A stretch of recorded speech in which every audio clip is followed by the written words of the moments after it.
Hello everyone and welcome back to my Bold and Beautiful 29 YouTube channel. I hope you guys are having a wonderful day. Before we start, please hit the subscribe button and give this video a thumbs up. Daphne makes a move on Carter. Ridge chooses between Taylor and Brooke. Carter to be absolutely agonized. Carter chose the Forrester family but wanted to remain in a relationship with Hope. Carter tried to supplicate his gal to understand that, and that this might be a test. Still, Hope couldn't stay with him. Logic, he was a snake and betrayed her. Carter will maintain with Hope, but at some point, he needs to just turn around and walk right back out that cabin door. When Carter returns to Forrester Creations, he'll presumably look agonized. Ridge and Steffi presumably tell the susurrus that he's better off without Hope. Still, that doesn't do much for his broken heart. That's likely where Daphne will come by. It's teased that Daphne makes her move on Carter. The nose will presumably hear to Carter as he talks about his confusion and heartache. Still, Daphne might also passionately console the susurrus. Brooke has just made her passionate plea. Still, Taylor intruded. Now, Brooke is demanding that Ridge choose between her and Taylor. Now, Ridge no way got back with Brooke. In fact, Brooke planted that kiss on him, not the other way around. So, there's no choice for Ridge to make. He formerly chose Taylor. While Ridge formerly made his choice, he did make an intriguing admission to Brooke. Ridge said he no way misdoubted Brooke's love for him, it was the treason. So, does that mean he still loves Brooke? Does that mean he doesn't love Taylor or not as important as Brooke? It was an intriguing statement to make considering he's with Taylor rather than Brooke. So, the Golden might subsidize on that and try to get Ridge to come back to her. The thing is, if Ridge does go back to Brooke, he'll have indeed more problems than he has now. Despite being an overgrown man, Steffi seems to call the shots. Hope dumps Carter. Daphne begs Steffi to keep her secret. Plus, Taylor interrupts Brooke and Ridge. In the CEO office, Brooke says they've a chance to change effects. The Golden doesn't want to live another moment without Ridge. The developer says this feels familiar, like they'd been there ahead. Ridge no way misdoubted her love, but she betrayed him. Brooke thinks now that the company is back in the Forresters' hands, Ridge should come back home. She starts to get veritably near to Ridge when Taylor suddenly enters. Taylor assumes Brooke is soliciting Ridge to take her back again. The Golden is sure Ridge loves her. Brooke demands that Ridge choose between them. In another office at Forrester Creations, Steffi and Daphne celebrate their palm. FECO CEO credits Daphne for getting Carter to change his mind. The nose is sure the susurrus would have done it on his own ultimately. Not with Hope in his head, Steffi reasons. Taylor interrupts to help them celebrate. Steffi explains they eventually got relief of Hope and HFTF. Steffi is uncertain about Carter and Brooke sticking around. The triad hopes that Carter dumps Hope. Steffi hoped Brooke would abdicate when Hope's line was removed. Brooke is meeting with Ridge right now, soliciting to have her fortune back, the youthful brunette suggests. The perfumer insists that Carter can no way know about their plan. At the cabin, Carter pleads with Hope that they can still be together.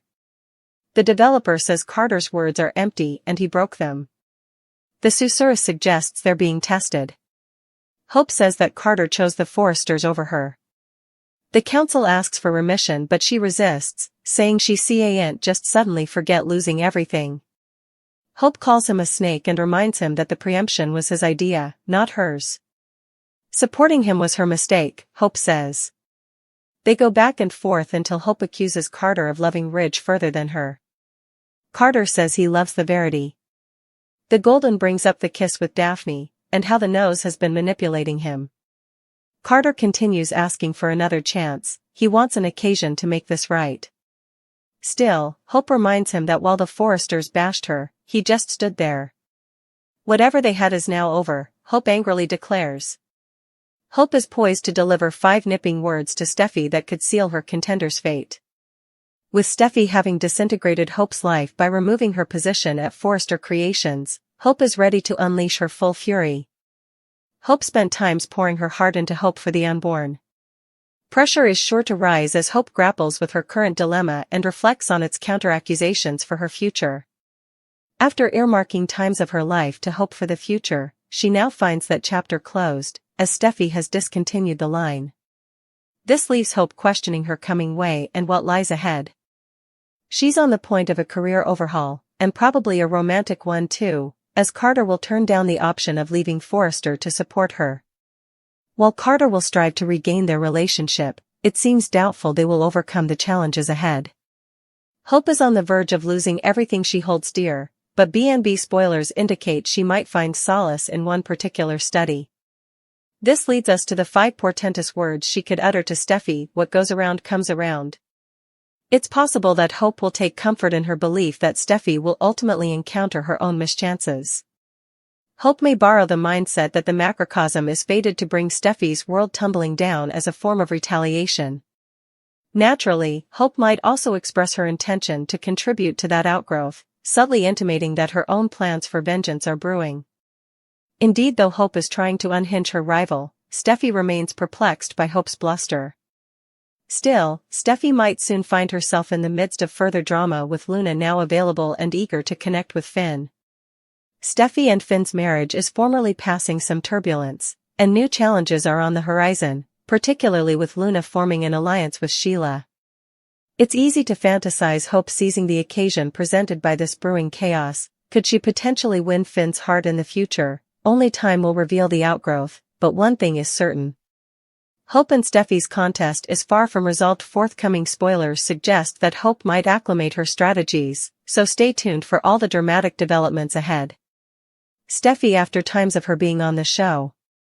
Suckers aren't happy with the turn Steffi has taken doing the current plot. Is Steffi going too far trying to mimic her late grandmother? Steffi arrived on scene along with her binary family. Steffi and her family have been played by different actors. Wood took over the part and has been playing her ever ago. Now Steffi has gotten into arguments with Ridge and Eric Forrester over their pledges about Forrester Creations. Eric and Ridge had promised Carter that Hope, Brooke and Carter would still have a job at Forrester. Ridge may have just agreed to this because he wanted to keep the peace. Still, Steffi came in behind them and changed it all. Steffi Forrester got her communication across loud and clear. Should have seen it long ahead. Before you decided to betray us. The 3 of you committed disloyalty. And now the 3 of us will decide what happens coming. Steffi has been nothing further than a bully for months now. When it comes to Hope, and suckers are tired of it. One addict wrote, "Biggest bully. Ridge and Eric just allowing her nasty jest. I'm so over this show. I can't stay for Sheila to team up with Luna and destroy Steffi." Another addict said, "Eric should have been the one doing the talking moment, not her. Eric should have stopped this gibberish from the morning and not allowed Hope to be fired for that ridiculous misreading falling on Finn." Luna talking with her new crush, Bill Spencer's son, at Il Giardino. She stops by his table to eventually speak with him, after having watched him from hence while intimately staying at the manse. "Your family has been so awful to me, Will. I want to repay." He eyes the youthful woman who led everyone to believe at one point that she was his family and looks at her warily. Over at Forrester Creations, Hope, Carter and Brooke have been meeting with Eric, Ridge and Steffi in the CEO's office to find out about their future with the company.